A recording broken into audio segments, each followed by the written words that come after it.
The Justice Department begins a reinvestigation into the multi-million peso pork barrel scam with a new task force. Justice Secretary Vitaliano Aguirre on Monday says the task force is set up to correct the miscarriage of justice in the probe carried out by the Aquino administration.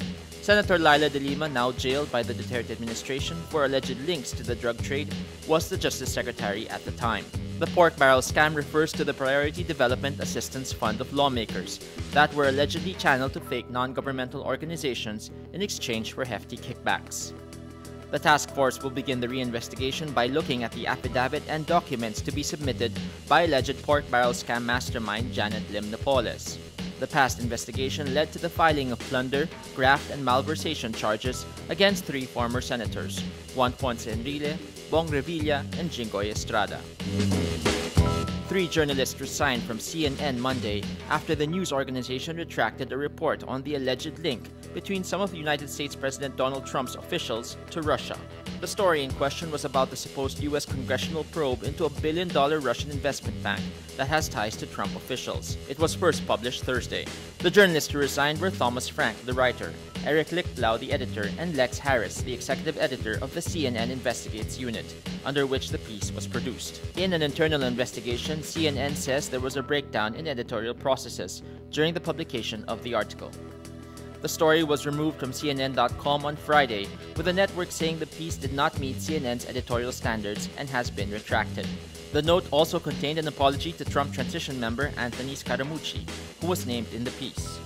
Scaramucci, in a tweet, accepted the apology and says, quote, "Everyone makes mistakes. Moving on." The story was not carried on the company's television channels, but was shared online. The incident comes as Trump continued his criticism against the network, amid controversy surrounding his months-old administration. Trump has repeatedly called CNN, along with other major news organizations, quote, "fake news." The United States Supreme Court on Monday partially reinstates Donald Trump's controversial travel ban targeting citizens from 6 predominantly Muslim countries. It says the ban could now be enforced for travelers from the targeted countries who lack any bona fide relationship with a person or entity in the United States. It adds it would examine the case in full in October.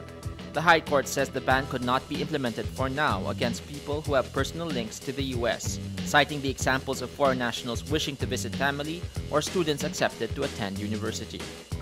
But the decision marks a win for Trump, who has insisted the ban is necessary for national security, despite criticism that it singles out Muslims in violation of the U.S. Constitution.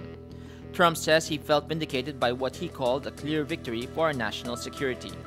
Trump previously suffered a series of judicial defeats over the ban, with 2 federal appeals courts maintaining injunctions on it. In support of National Disaster Consciousness Month, Rappler will hold the first ever Agos Summit on Disaster Preparedness from July 7 to 8 at the Samsung Hall, SM Aura, Taguig. The summit will gather disaster management experts, stakeholders, and volunteers to talk about how we can all be better prepared for climate change and disasters. Tickets are limited, so register today on agos.rappler.com.